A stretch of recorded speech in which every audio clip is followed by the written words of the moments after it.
6.25 전쟁 한나 투어 다음 목적지는 연천입니다. 연천? 연천은 저도 잘 모르겠는데요. 연천은 군부대가 특히 많죠. 그렇죠. 그렇죠? 저긴 최전방이죠. 최전방. 네, 최전방이죠.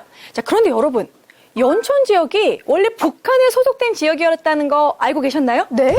북한 소속이었어요? 네. 6.25 전쟁 당시 연천역은 38도선 이북 지역에서 가장 남쪽에 위치한 역으로 북한에 속해 있었습니다. 북한군의 전진 장비를 이동시키는 데 유리했기 때문에 북한은 연천역을 통해서 탱크, 중장비 등 막대한 전쟁 물자를 실어 날렸다고 합니다. 그리고 당시 열차는 지금과는 좀 달랐죠. 칙칙폭폭 칙칙폭폭 이렇게 증기기관차? 갔잖아요.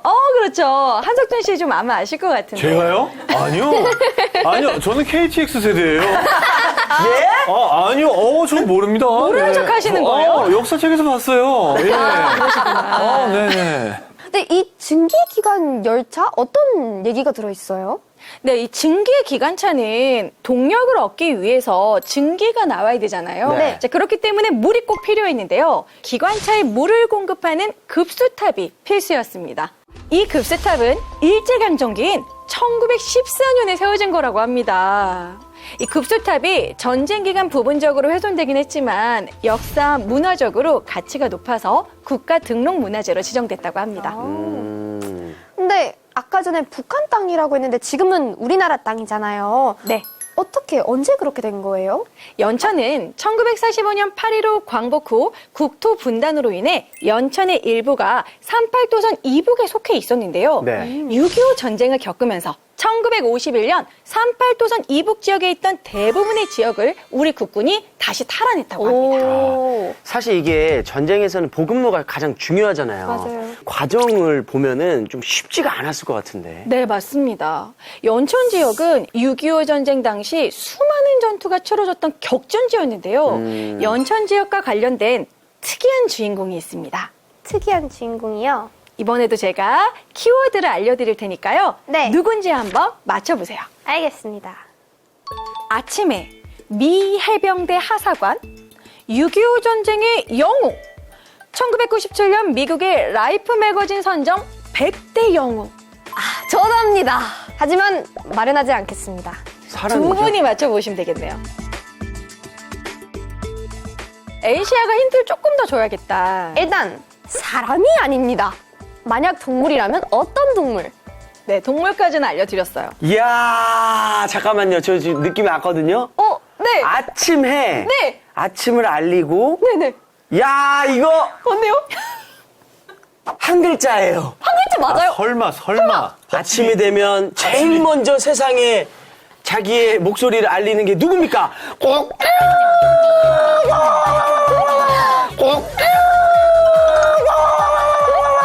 그게 왜 영웅인데? 닭이 어떻게 영웅이 되냐고요. 아니죠. 닭은 아니고 이건 비둘기입니다. 비둘기? 네네네. 어떡해요? 막, 부대 사이에 통신이 끊어진 거예요. 네, 그래서 근데 비둘기 다리에 편지를 묶어서 통신을 한 거죠. 아까 맨 처음에요. 첫 번째 힌트 오른쪽에 비둘기가 있었어요. 그죠? 관련이 없습니다. 네, 한 글자인 건 맞아요. 뱀. 개다, 개. 잡아봐요. 소! 네. 말? 제가 맞습니다. 말띠예요. 정답이에요? 말이에요, 말. 맞아요. 이야, 나트주님, 좀 다르게 보여요. 아니 뭘 이런 식으로 맞췄는데 이게 뭘 다르게 보여. 아니, 한 번에 맞힌 것도 아니고 몇 번 틀리다 맞췄는데. 네, 맞습니다. 정답은 말입니다.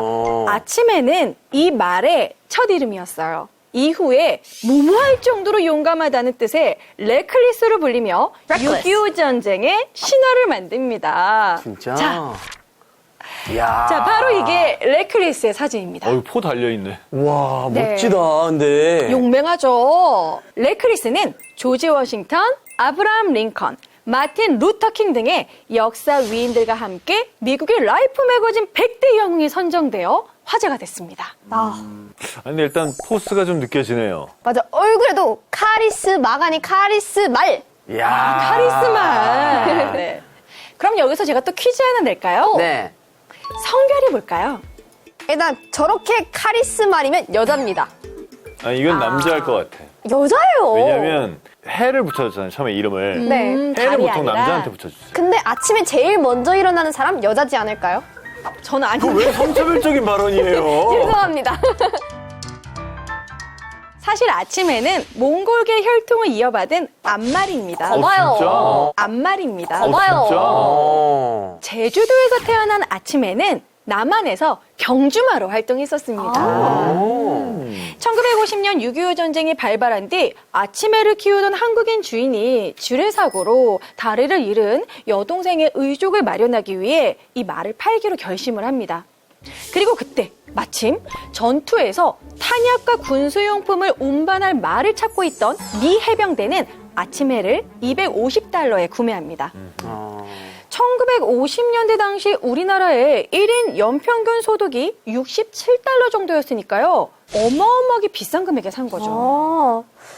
근데 많은 말들 중에서 뭐 아침에 이제 레클리스를 고른 이유가 있었나요? 네, 한반도의 지리적 특징 때문이었어요. 산악 지형이 많잖아요. 그렇죠. 네. 자, 그러다 보니까 이게 이제 이동하는 게 정말 힘듭니다. 자, 그래서 약 140cm의 작고 단단한 체형이었기 때문에 산길을 다니기에 적합했다고 합니다. 그래서 그렇구나. 근데 어쨌든 경주마였으니까 네. 이제 군대 갔으면 환경이 완전 달라지는 거잖아요. 네. 적응하는 게 쉬운 건 아니었을 것 같은데. 네. 네, 어떻게 됐나요, 군생활은?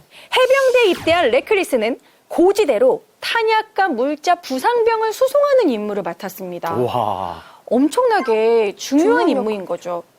말은 다른 동물보다 청각이 발달해서 큰 소리가 나면 지레 겁을 먹는다고 해요. 네.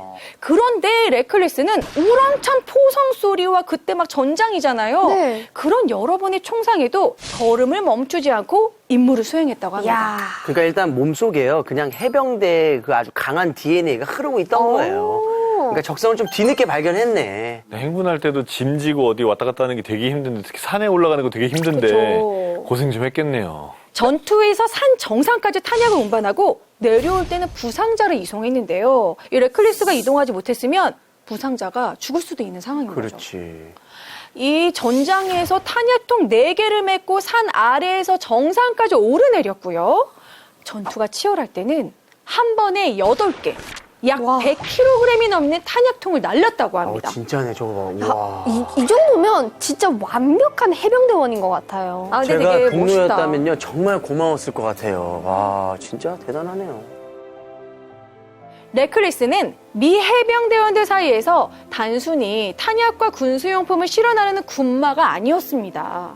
함께 목숨을 걸며 싸우고 식사 때나 휴식 중에도 병사들과 함께 샌드위치와 베이컨과 맥주 등도 즐겨 먹는 아, 전우였다고 해요.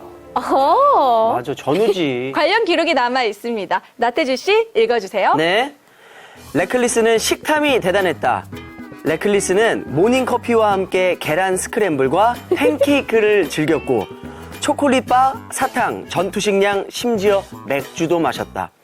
저녁에는 군인들 숙소 텐트 안에서 잠을 자는 등 동료들의 사랑을 받았다. 그냥 사람 아니에요? 정정가? 전 말이 취하면 어떤 행동을 할지 너무 궁금하다. 옆으로 가겠죠. 옆으로. 전쟁이 막바지로 치닫던 1953년 3월 28일 레클리스의 활약이 크게 빛나는 전투가 발발합니다. 한국 전쟁 중 가장 치열한 전투 중 하나로 손꼽히는 네바다 전초 전투인데요. 사흘간 이어진 전투에서 하루 동안 산 정상을 무려 51번이나 오르면서 약 4톤에 달하는 우와. 탄약을 실어 날랐습니다. 4톤이요? 하루에 4톤이라고요? 네. 왔다 갔다 그 옮긴 양이 4톤. 이게 가능한 거예요, 하루에? 와. 5번 가라 그래도 힘들겠다. 어떻게 50번을 가냐. 대단한 책임감이죠. 네. 이날 전투에서 사용한 포탄의 95%를 혼자 옮겼다고 혼자서? 합니다. 와. 이 놀라운 건 포탄이 쏟아지는 가운데 이 모든 일을 기수 없이 혼자 임무를 수행했다고 해요. 말도 안 됩니다, 혼자요? 이거는. 아무 도움도 안 받고 그냥 혼자 말이 알아서 50번, 왔다 갔다 50번이나. 하는 거예요. 네. 평소에 철조망 같은 장애물을 피할 줄 알았고요. 포탄이 터지면 또 엎드리도록 훈련했다고 합니다. 그냥 사람 아니에요? 아니, 이게 아무리 훈련을 받아도 쉽게 할 수 있는 일이 아니잖아요. 그렇죠. AI보다 정말 똑똑하다라고 해야 될까요? 근데 이건 진짜 분명히 사람도 하기 힘든 일이고 이 임무 자체가 굉장히 위험한 임무였으니까 네. 하다가 다치진 않았을까 걱정도 돼요. 네. 다치기도 했습니다. 네, 레클리스는 이 위험한 포화 속에서 혼자 임무를 수행하다 보니 포탄 파편에 왼쪽 눈 위를 다치고 왼쪽 옆구리에 찢어지는 부상을 입었다고 해요.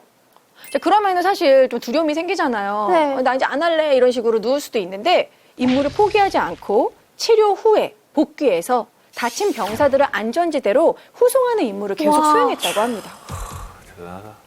그리고 레클리스의 이런 활약 때문에 미 해병대는 전초 기지를 확보하게 됩니다. 이 중공군에 막대한 피해를 주며 승리를 거두게 되는데요. 당시 참전용사의 기록 한석준 씨 읽어주시죠. 레클리스가 말없이 총탄을 뚫고 생명과 같은 포탄을 날라주는 모습에 모두가 감동했고 이는 적을 물리치는 원동력이 됐다. 야, 진짜 얘기만 들어도 레클리스 너무 기특한 것 같아요. 저도 레클리스 같은 사람이 되겠습니다. 여자가 되겠습니다. 네. 아니 그러면 전쟁이 끝난 이후에 레클리스는 어떻게 됐나요? 1954년 한국전이 끝난 후 레클리스는 미국으로 이송이 추진됐습니다. 샌프란시스코에 입성합니다. 레클리스는 1959년 미 해병대 하사로 정식 진급하게 됩니다. 와. 멋지다 정말. 이야. 멋지다 레클리스. 네. 자, 이것이 바로 당시 진급식의 사진입니다. 야, 그러면 명함 같은 것도 받았겠네요. 이거, 우와! 맞아요. 명함입니다. 우와. 아 명함이에요 실제? 야, 네. 저도 없는 명함을 이 명함의 사진 보이시죠? Reckless is honored 네. during a ceremony marking her retirement. 아, retirement 은퇴했네요. 헐이라고 했네. 그러네. 네. 그 무슨 닷컴도 있네요. 이메일. 홈페이지 아, 같은. 이메일이 있구나. 레클리스 이메일이 있어. 팬레터 이쪽으로 보내면 되고. 이야. 자, 이뿐만이 아니라 전사자나 부상자에게 수여되는 참전용사의 최고원이 퍼플 하트 훈장을 2개나 받았다고 합니다. 이야. 한국전 참전 UN 훈장 등 수많은 수훈 표창을 싹쓸이하며 화제가 되는데요. 그리고 미국 전역 6곳에 레클리스의 동상이 세워져 업적을 기리고 있고요. 네바다 전초전투 현장이었던 한국의 연천에서도 레클리스 동상을 보실 수 있습니다. 저기도 포를 등에 지고 있네요. 그러네요. 그리고 올라가는 이렇게. 예. 네, 그러네요. 네. 산을 올라가는. 멋지다. 제대 후에 그 노년 생활은 어땠습니까? 자, 레클리스는 하사 계급을 달고 군복무를 하다가 1960년 11월에 명예 전역을 했다고 하는데요. 캘리포니아주 펜들턴 해군 기지에서 3마리의 자식을 낳고 행복한 여생을 보내다가 1968년 5월 20세의 나이로 생을 마감했다고 합니다. 아니 사실 레클리스 같이 이 정도 진짜 레전드급 영웅이면 네. 이 국립묘지 같은 데에 좀 이렇게 묻어둬야 되는 거 아니에요, 사실? 네.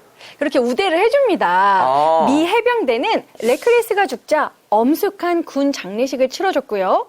기지 내 묘지에 안장하고 레클리스가 기거하던 마국간 옆에 기념비를 세웠다고 합니다.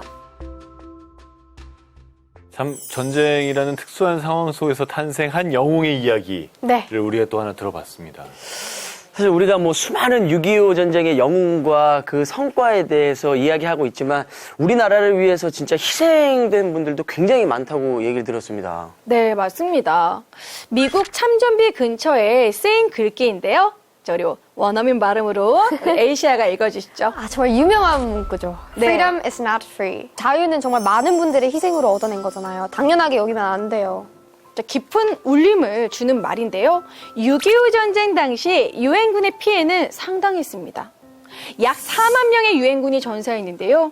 1952년 사망한 유엔군 전사자들을 위해 화장시설이 건립됩니다. 연천군 화장장 시설은 정전협정 바로 직전까지 사용됐습니다.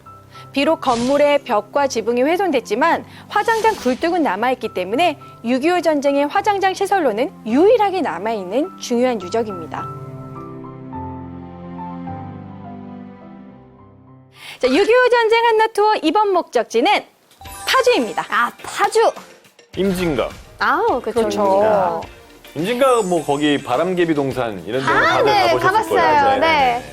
임진각은 파주하면 빠질 수 없는 대표적인 안보 관광지입니다. 임진각 주변에는 전쟁과 관련해 평화와 통일을 기원하는 각종 시설들이 자리 잡고 있는데요. 자, 그중 임진각의 뒤쪽으로 보면 유엔군의 자유와 관련된 유적지가 하나 있습니다. 자유. 그러면 뭐 그런 거 아닐까요? 많은 또 유엔군 분들이 다시 고향으로 돌아갈 수 있게 네. 뭔가 비행장을 크게 만들어놓은. 파주에다가? 저는 임진각 주변을 가본 적이 있기 때문에 대충 감은 왔습니다. 프리덤과 관련된 프리덤.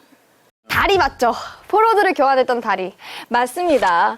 네, 유엔군 포로들이 이 다리를 건너서 자유를 찾았다고 해서 자유의 자유의 다리라는 이름이 생긴 곳입니다. 아. 네, 직접 처음부터 끝까지 다 걸어봤습니다. 자유의 다리. 저는 수송대 봤습니다. 여기서요? 네, 저는 군 생활을 저 안에서 했기 때문에. 우와. 야, 안녕하십니까? 네, 저 다리로 끌려 들어갔어요. 그러셨구나. 군복무를 했던 곳이군요. 네, 저는 자유가 통제됐던 다리였어요. 저게 저 있을 때는 사람은 못 건넜고 네. 일방통행교였어요. 그래서 제가 이쪽에서 누가 가면은 저쪽을 막고 있고 제가 갔을 때는 이쪽에서 반대편에서 차가 오고 있었는데 그 행렬이 안 끝났으면 하고 기도했어요. 나 안 들어가고 싶다. 나 안 가고 싶어. 저게 안 끝나야 내가 오늘 안 가는 계속 건데. 오세요. 네, 근데 뭐 금방 끝나더라고요. 아, 저기 실제로 계셨구나. 이렇게 군복무를 했던 달이군요.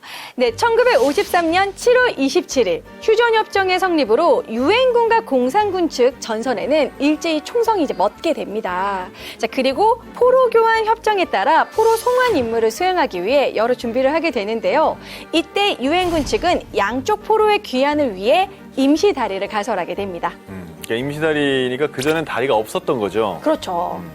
그리고 1953년 8월 5일 판문점에서 전 세계가 지켜보는 가운데 예정대로 포로 교환이 시작됩니다. 북한에 잡혀있던 그 유엔군 포로들이 얼마나 돌아가고 싶어서 진짜 마음을 그쵸. 졸였겠습니까? 이때 풀려난 포로들은 판문점에서 차로 임진강 철교까지 온 후 이 다리를 걸어서 비로소 자유의 몸이 되었는데요. 8월 5일부터 시작된 포로 교환은 9월 6일 약 1개월에 걸쳐 1만 2천여 명의 유엔군이 우리 측으로 돌아오게 됩니다. 그리고 이때 공산군 측으로 송환된 포로는 7만 5천여 명이었죠. 숫자가 이게 맞나요? 좀 이상한데? 1만과 7만은 좀 차이가 많이 나는데요? 그렇죠. 네. 유엔군 측은 송환을 희망하는 포로들은 모두 송환했지만 공산군 측은 많은 포로들을 송환하지 않고 계속 붙잡아뒀기 때문입니다. 네? 그들이 원하지 않는다라고 주장했죠. 이 당시 돌아오지 못한 국군 포로들이 약 6만 명 정도로 추산하고 있어요. 이 하루빨리 이 문제에 대한 더 조사가 이루어지고 연구가 진행되고 좀 해결이 되었으면 좋겠습니다. 자, 이렇게 해결되지 못한 6.25 전쟁의 포로 송환 문제처럼 파주에는 분단의 현실을 단적으로 보여주는 또 하나의 상징물이 있습니다. 바로 경의선 장단역 증기기관차입니다. 철마는 달리고 싶다. DMZ 넘어 저곳으로. 이 표현으로 유명하잖아요. 네, 맞아요. 실제로 가서 보면 전쟁의 현실이 그대로 남아있어요. 임진각에는 북쪽을 향해 달리고 싶은 염원을 담은 2대의 철마가 있는데요. 그중 하나가 바로 경의선 장단역 증기기관차입니다. 이 증기기관차는 6.25 전쟁 당시 경의선 장단역 남쪽 50m 지점에서 폭탄을 맞고 탈선해서 그 자리에 멈춰선 채로 방치됐는데요. 2005년에 더 이상 녹슬지 않도록 부식 방지 처리를 해서 임진각의 현재 위치로 옮겨져 전시하게 되었습니다. 근데 진짜 아까 전에 말씀하신 대로 다 자국이 다 남아있네요. 정말 맞아요. 전쟁의 흔적이 다 남아있어요. 저 철판들 구멍 뚫린 거 봐요. 총탄 맞아가지고. 정말 이 철마가 다시 달렸으면 좋겠죠. 네. 선이 연결돼서. 네, 그리고 파주에는 분단의 상징이자 또 평화의 시작을 알리는 마을이 하나 존재합니다.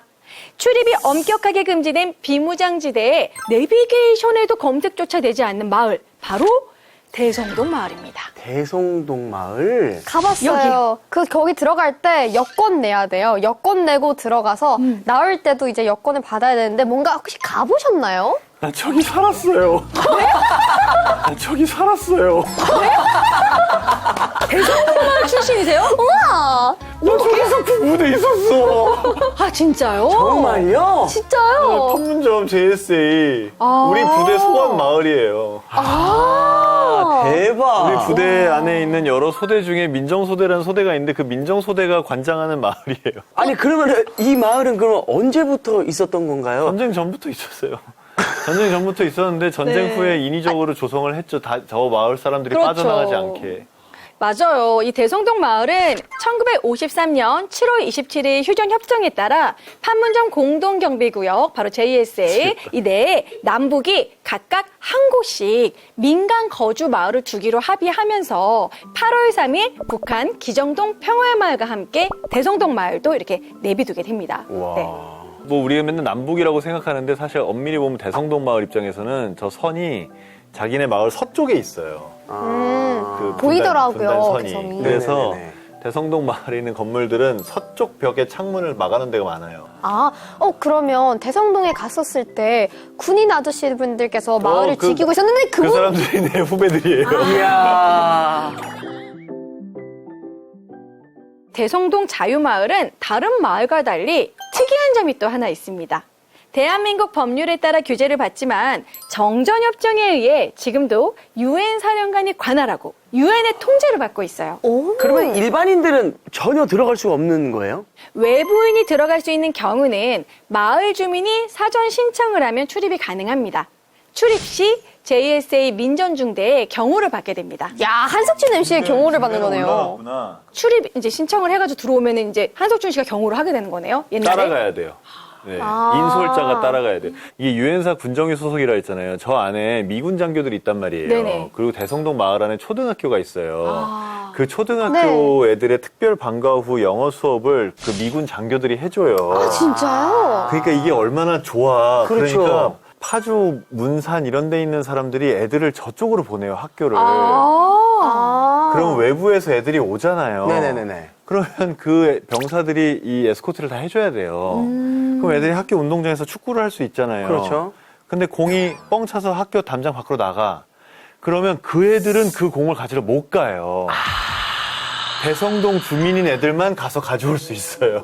되게, 와, 그러네. 왜냐면 다른 애들 가면 안 되니까. 그렇죠, 못 가죠. 저 그 초등학교 직접 봤었거든요. 그 학교 얘기하는 게 거의 하나밖에 없어요. 군인 아저씨들이 다 지키고 있는 마을에 들어갔는데 애들은 그냥 아이답게 놀고 있더라고요. 그래서 겁나 안전해요. 그러겠네요. 군인이 겁나 많잖아. 저기는 엄청 안전해. 엄청난 경호가 이루어지는. 저는 못 가봤거든요. 기회가 되면 저도 못 진짜 가봤어요. 네. 꼭 한번 저 안에 한번 들어가서 구경해보고 싶네요. 그러면 내부에서 주민들은 좀 자유롭게 좀 이동이 가능했나요?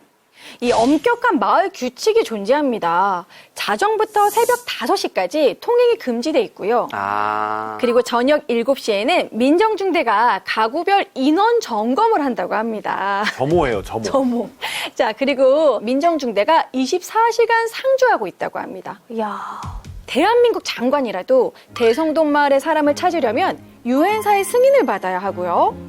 또 대성동 주민들은 주민등록증과 별도로 또 신분증을 받습니다.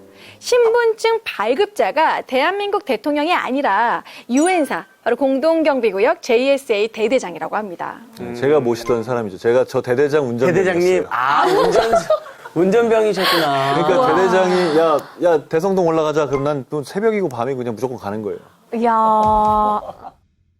아니 사실 이 정도 규칙이 좀 엄하면요 주민들이 굉장히 좀 불편해할 것 같은데 그분들의 불편함을 뭔가 상쇄할 만한 뭐 따로 혜택이 있었을까요? 혜택도 있습니다. 통제가 불편한 만큼 정부로부터 각종 지원 혜택을 받아요. 대한민국의 국민의 4대 의무 중 국방과 납세 의무를 면제받습니다.